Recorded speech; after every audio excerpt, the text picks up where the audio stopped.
Welcome to Love Lies Chronicles. I'd really appreciate your comment. It helps me understand if you enjoyed the story and how I can improve in future ones. I was sitting in my truck outside the hardware store when her text came through. Stop being selfish.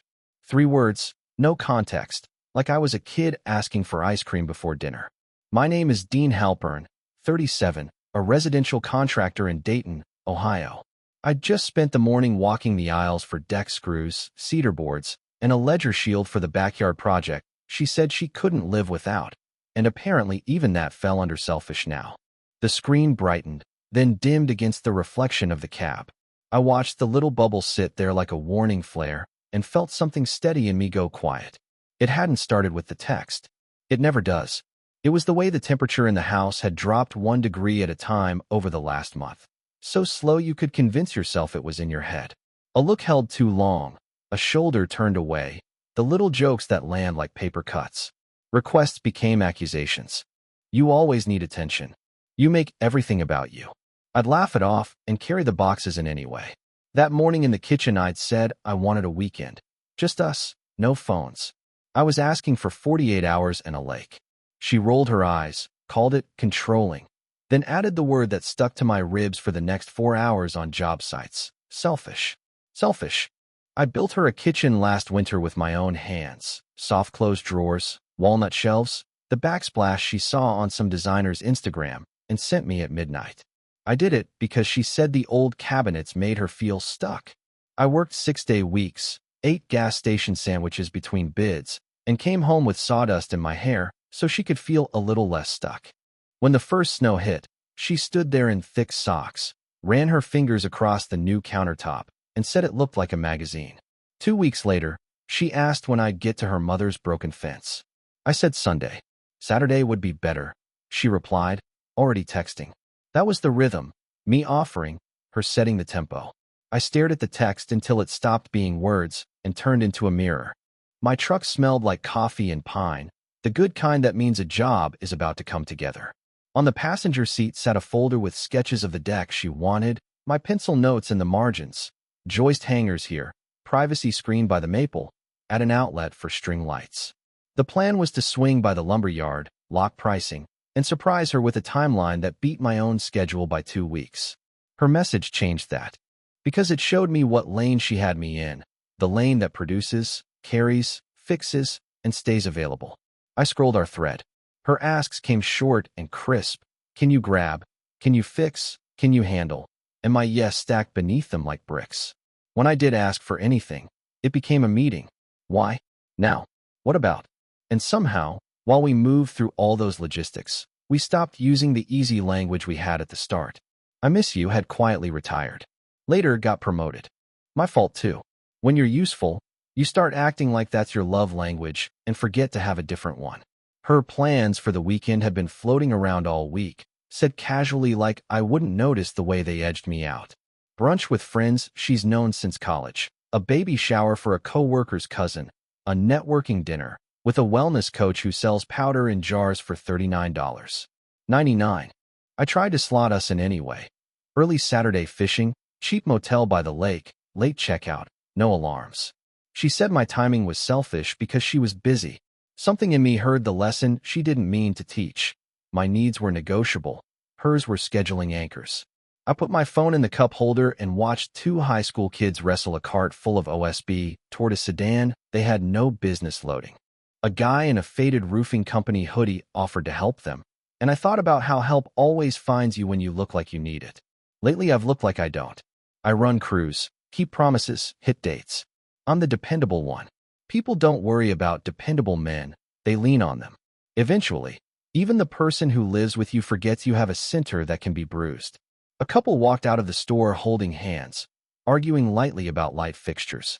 She laughed, bumped his shoulder, and I realized I couldn't remember the last time we bumped shoulders like that. That's not sorrow, it's information. I've told myself for months that this is a heavy season. Everyone gets distracted, but seasons end. Patterns don't. And the pattern was the new gravity in the way she used words. Disagreement became diagnosis. Boundaries sounded like betrayal. And any time I drew a line, a small one, like not answering texts during client meetings, it came back stamped with selfish. I took the deck sketches from the folder and slid them into the glove box. The glove box stuck a little. I made a note to hit the latch with silicone. That's what I do. Repair what sticks. It's habit. It's pride. It's also how you lose yourself.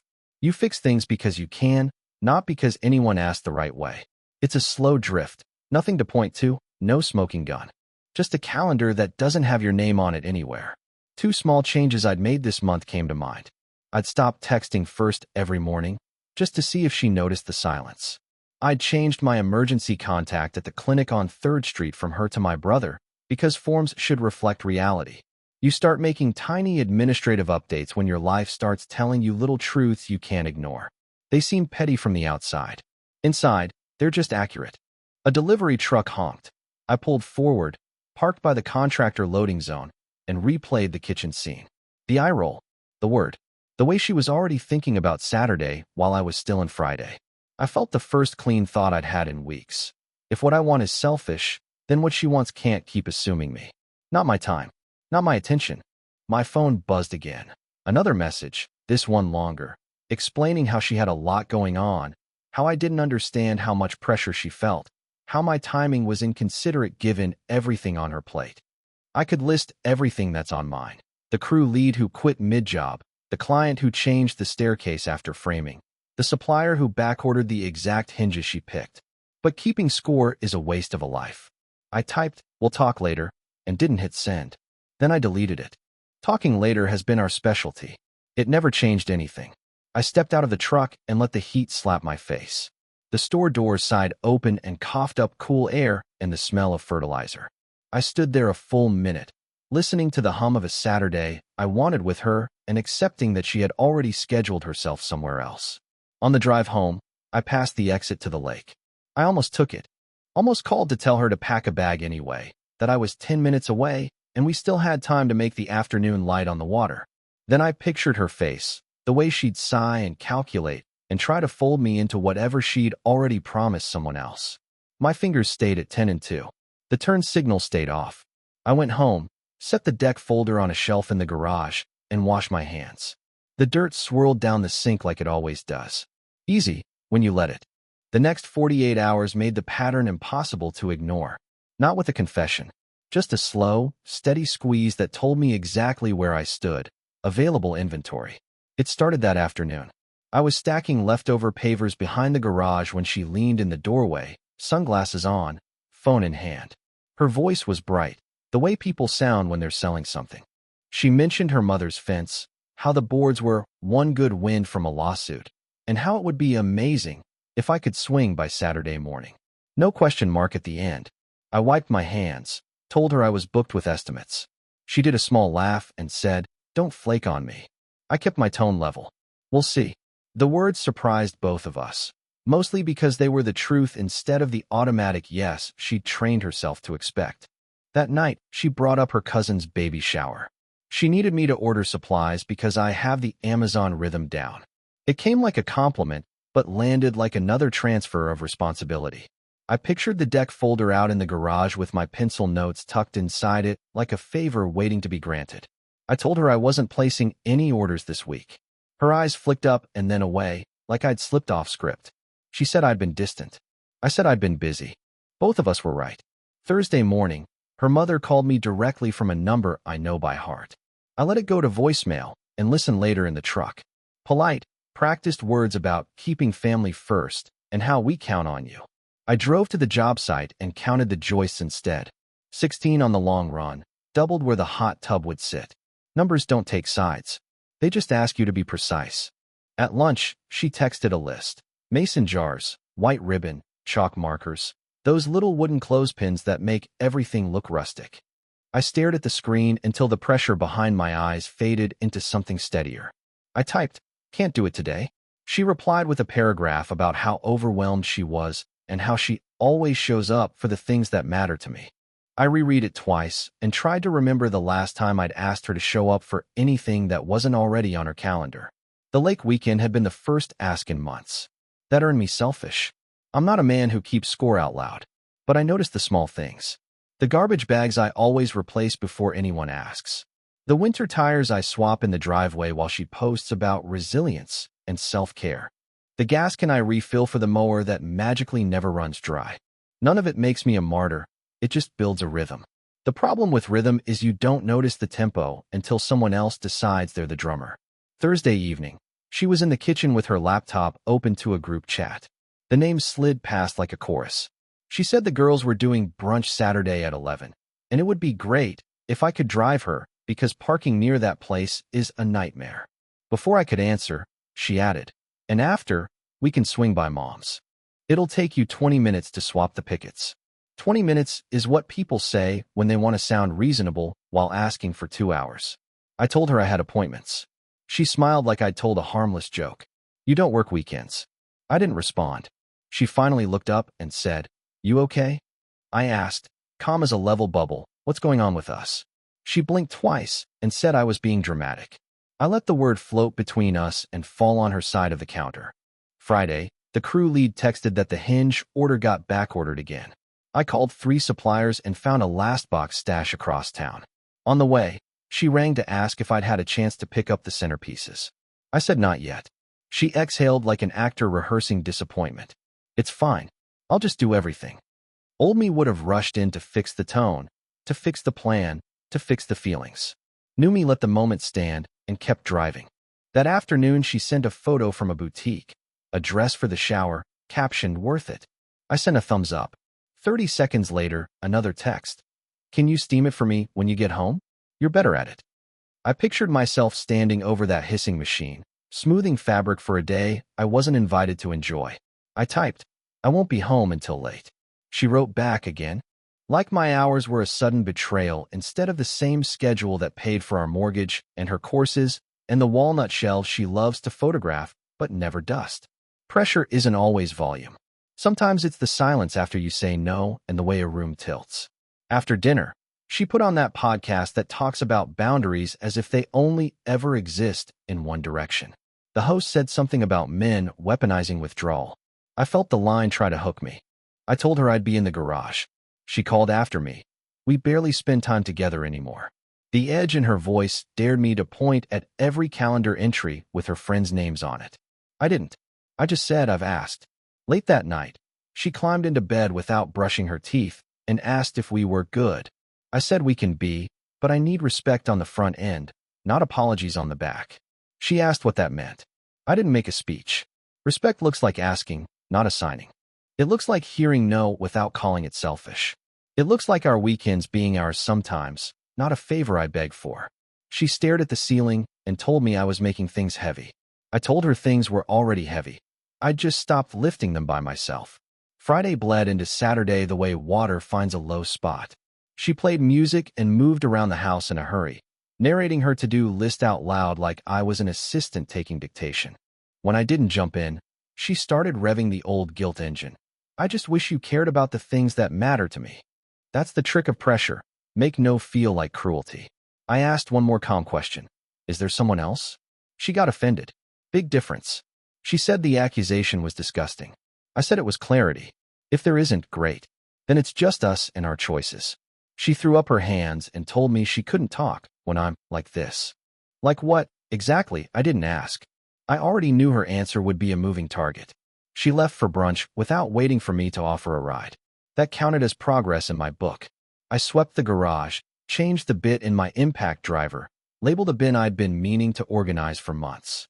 Simple tasks you do when your head needs a steady beat. Her mother texted again asking for an ETA. I sent back one sentence. Not today.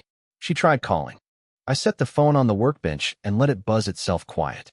When she came home mid-afternoon, she was lighter, like other people's attention had refilled her tank. She put the dress bag on the counter and asked if we could run to the store for those jars, really quick. I said no. She asked why. I said because I don't want to. Her mouth did that small open thing people do when they're deciding between shaming and negotiating.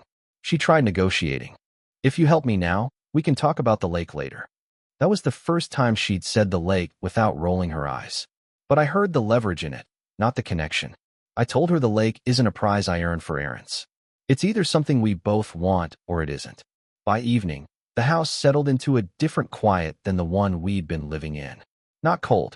She hovered a little closer than usual, asked about my day in a voice that sounded like it remembered how to care. I answered, then went back to sanding a test piece in the garage. Every time she floated another ask, I let it pass if it belonged to her column. Not to punish, to teach myself a new reflex. Before bed, she stood at the doorway and said she felt like I was pulling away.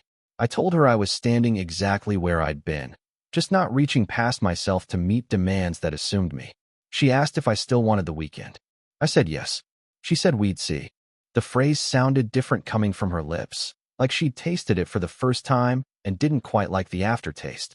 I slept better than I expected, because the pressure finally had a direction. Tomorrow I'd stop just saying no and start acting like I meant it. Boundaries don't hold until you fasten them. Morning came clean and quiet, the kind of light that makes a shop rag look newly folded. I made coffee, left the mug in the sink, and opened the laptop on the workbench. Last night, I told myself boundaries don't hold until you fasten them. So I fastened them. First, the money pipes. I logged into the bank and rerouted my direct deposit to a personal account I'd opened months ago and never used. Mortgage and utilities stayed on the joint. Roof and lights aren't bargaining chips. What changed was everything downstream from comfort. The joint credit card where household, mint clothes, candles, subscriptions I never agreed to. One click to pause autopay. Another to remove an authorized user. I stared at the confirmation banner until the blue bar faded and felt the smallest click inside me, like a deck board finding the joist.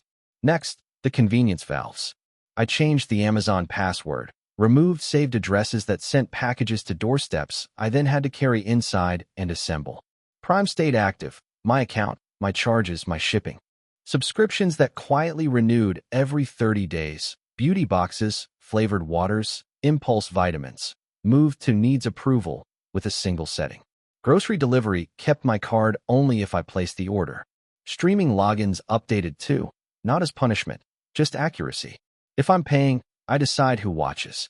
The difference between power and stewardship is intent. Mine was simple. We stopped confusing access with entitlement. I called her mother before 7, because early honesty is better than late apology. Booked solid for 2 weeks, I said. Here's a licensed handyman who owes me a favor and will bid it fair. No explanation. 20 minutes at her fence would actually be 2 hours, and I was done pretending that math works out. When she stirred, I was back at the stove frying eggs, boots already laced. She watched me, waiting for my usual briefing, routes, stops, an invitation to add errands on top. I gave her weather instead.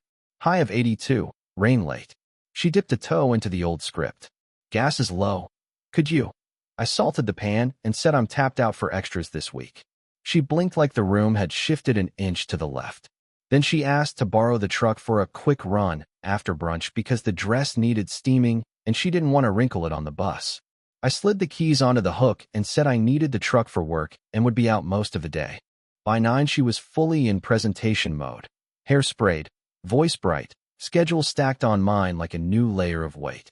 She listed the mason jars, the chalk markers, the clothespins, how it would be nice if I could swing by and pick them up so she could focus on the harder emotional stuff. That last phrase used to get me. I'm a builder. I volunteer for heavy. Today I let the words hang. I told her I had deliveries, measurements, a hinge pickup across town. She said she didn't understand why I'd become so difficult. I didn't tell her I'd always been this easy. I just finally noticed what it cost. At the shop, I set Do Not Disturb on my phone and cut a clean 45 on a scrapboard, just to watch the sawdust drift like soft rain. The bank sent a security email. Changes confirmed. I archived it without a bead of guilt. A second email arrived from the card issuer. Authorized user removed. I archived that too and took a slow breath that tasted the way a garage smells at the exact moment before glue bites. Possibility, not fear. Near noon, my screen lit with a string of texts. First, the boutique couldn't process the payment. Then, the Amazon cart said sign-in failed. Then a call. I let it ring twice and answered. Did you cut me off? I unclamped a board and checked the edge against the square. I paused the card for discretionary spending. Mortgages are covered. You're an adult. Use your card for what you want. So I'm locked out. No, you have your own wallet. Use it. That's petty. It's proportional. To what?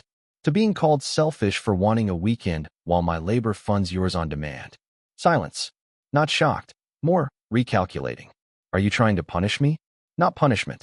My resources match my priorities, starting with the ones that come back home. So that's how it's going to be. That's how it is. She hung up without a goodbye. The old me would have called back to smooth the corners. The new me sanded a real corner instead and moved to hinges. By the time I got home, 2 neighbors had packages on their steps, both from companies that send happiness in boxes. Our porch was empty. Inside, she was pulling the dress from the bag and running a hand over the fabric like a question. She lifted it toward me. Can you steam this? I set my tape on the counter. No. Why? Because I don't want to. You always do it better. That's not a reason anymore. She tried a softer angle, the one that used to fold me. I just need help today, okay? We all need things. I'm done being a faucet someone else controls. At the door, she said we should talk about the tone lately. I said tone follows content. If the content is me doing for you while my asks get labeled selfish, the tone will sound like this. Quiet.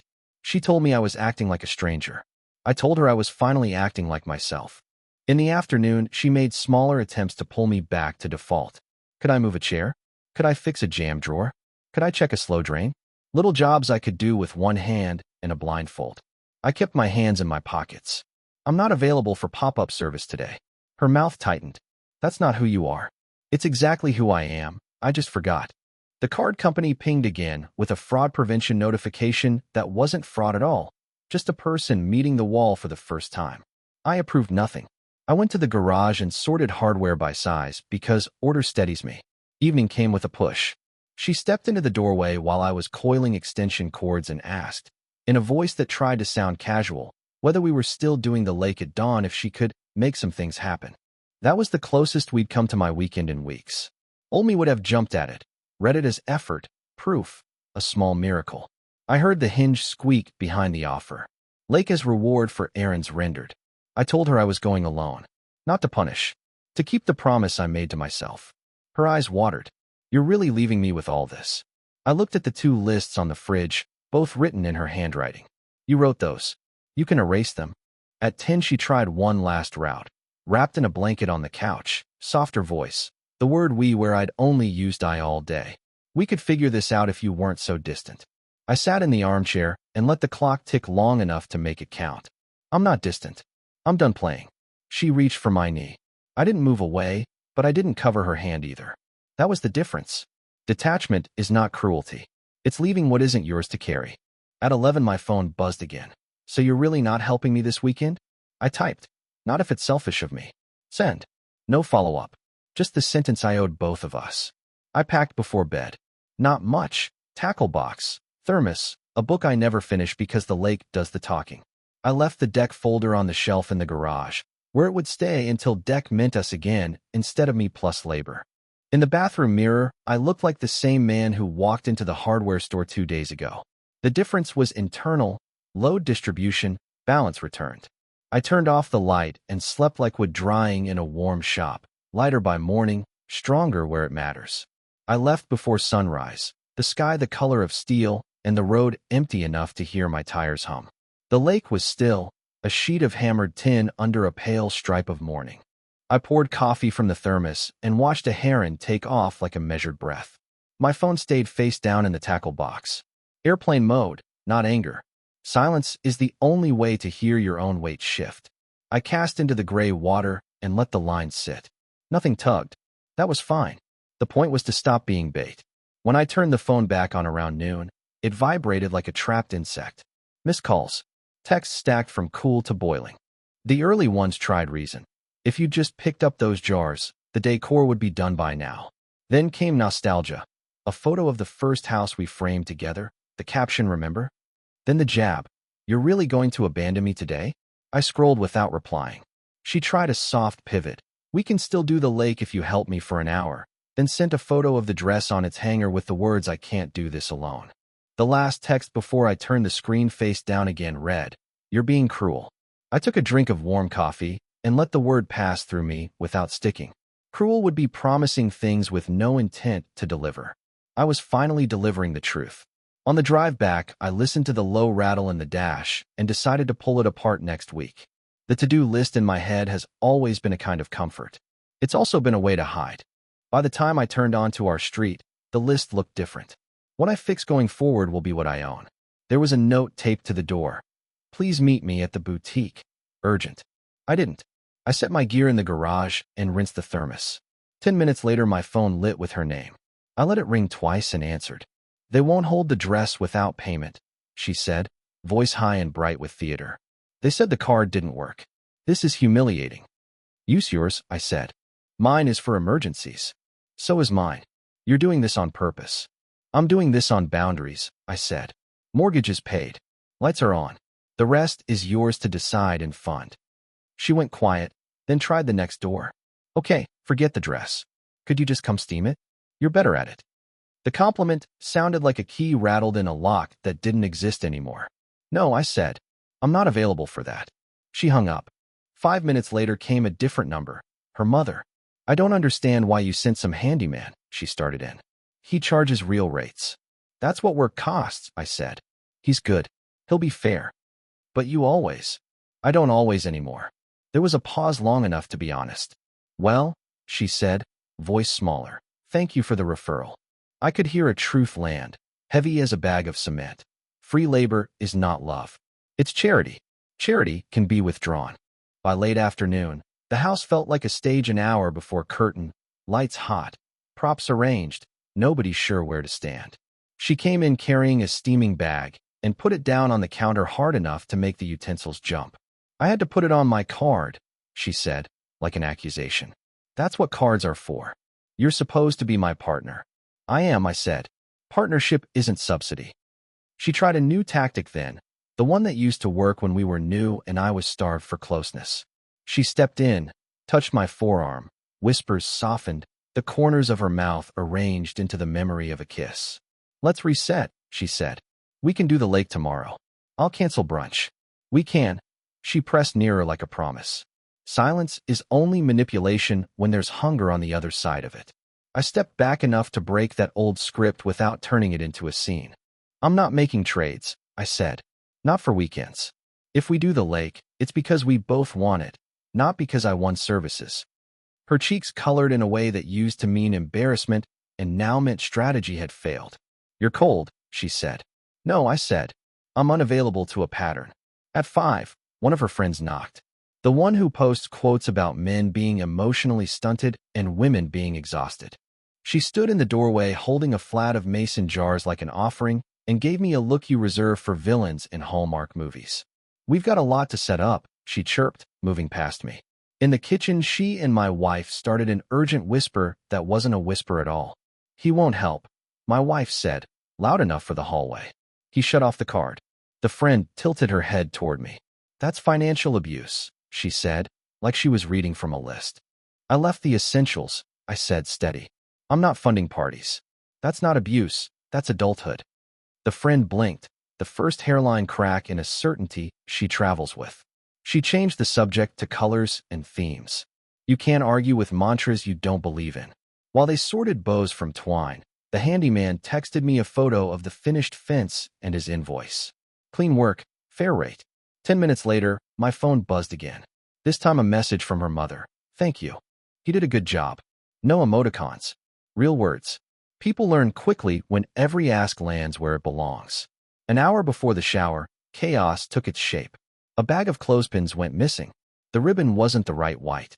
The chalk markers streaked. She called out from the dining room. Can you run to the store for? She caught herself halfway and looked at me, almost like she'd seen a ghost.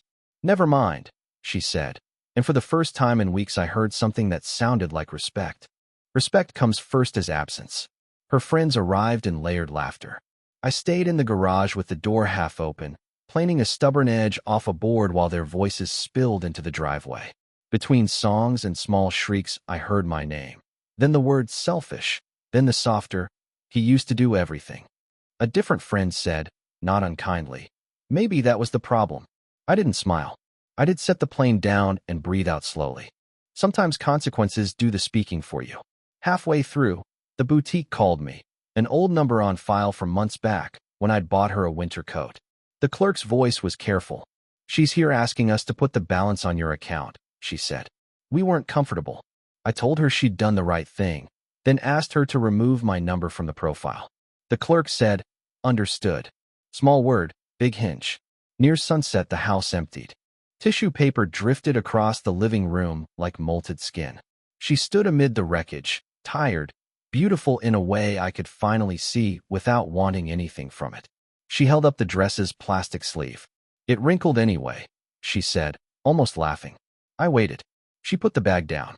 I said some things about you today, she added, eyes moving toward the floor. And hearing them out loud, I sounded entitled. That wasn't an apology. It was better, awareness. I nodded once. We let quiet settle and like furniture returned to its original place. Later, her mother called again. I put it on speaker because truth doesn't need an audience, but it helps to have one. I paid the man you sent, she said. And I realized I've been calling you before I call anyone else. That's not fair. My wife said, soft as dusk, thanks, Mom. After they hung up, she looked at me like a person looks at a map in a town they thought they knew. I don't like this version of us, she said. It feels colder. I shook my head. It's not colder. It's clearer. She asked if I wanted tea. I said yes. We stood shoulder to shoulder for a moment while the kettle warmed, not touching. That night, when I climbed into bed, she didn't ask, are we good? She asked, what does good look like now? I told her, you ask, not assign. I say yes when I mean yes. No doesn't need a courtroom. Money isn't love and love isn't a service. She nodded, one small nod, the kind a person gives when a lesson arrives without ceremony. The game wasn't over. There was only behavior meeting resistance and calling it cruelty until it recognized its own shape. Her attempts, guilt, nostalgia, seduction, blame, had all found a closed door. The panic faded the way any habit fades when it stops getting fed. And other people, her mother, her friends, the clerk, even the handyman, saw a truer outline of us than the one we'd been performing. I felt like a structure that finally matched its load. Tomorrow would bring whatever it brings. Tonight the house held. Quietly. On purpose. The morning after the shower, the house felt lighter and a little bruised, like a shoulder after you finally stop carrying a too heavy bag. I made coffee and didn't narrate my day.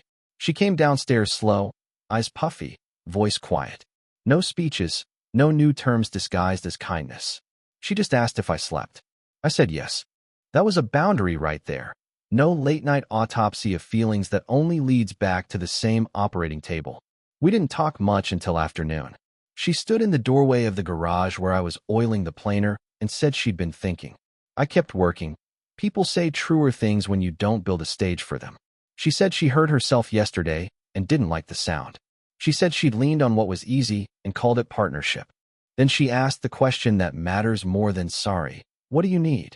I didn't rush to answer. Need makes you sloppy when you're not used to honoring it. I told her 3 simple things. 1. Asks, not assignments. If you need help, you use a question mark and you accept a no. 2.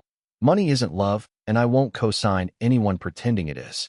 Essentials stay joint. Lifestyle lives with the person who wants it. 3.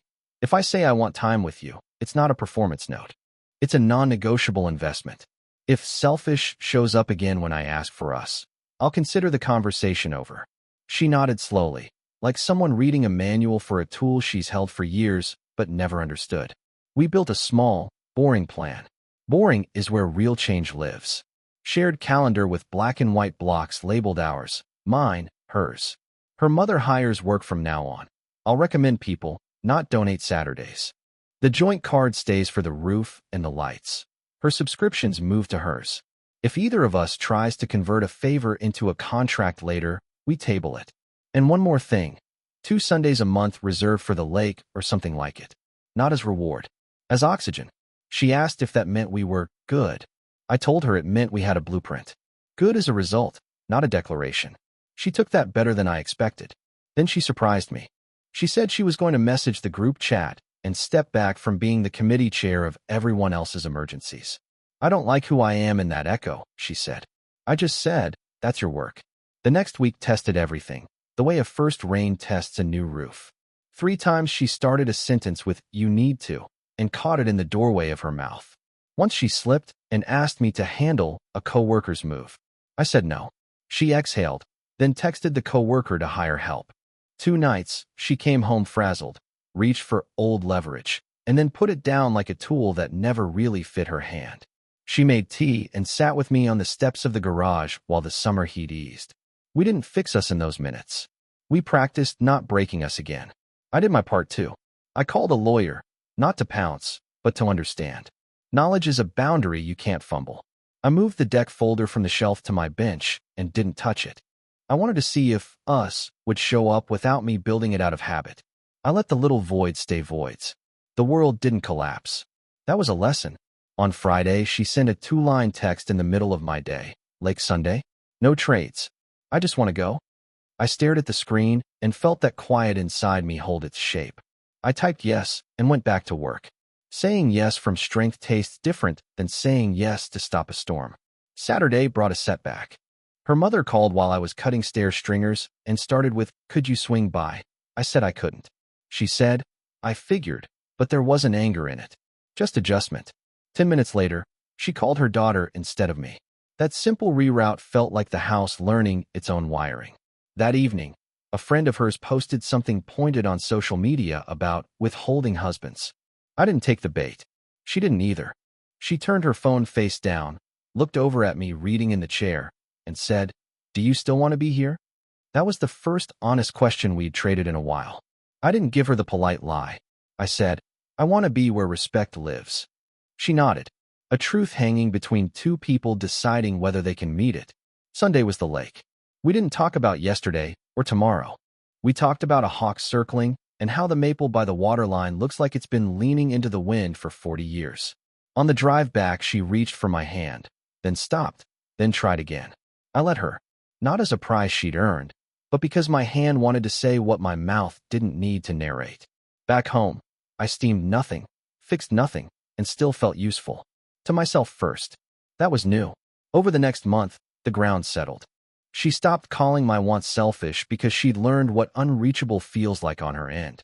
I stopped offering before I was asked because I'd learned how quickly generosity turns into expectation when you keep packaging it without an invoice. We had one hard night where we almost slid back. She threw, "You've changed," at me like an accusation. I said, "Yes," and let the word stand on its own 2 feet. The fight ended there. You can't spar with acceptance. I won't pretend everything transformed. Some days we were a clean seam. Some days we were a hairline crack. But the repair held because the load changed. She started paying for what she wanted, literally and otherwise.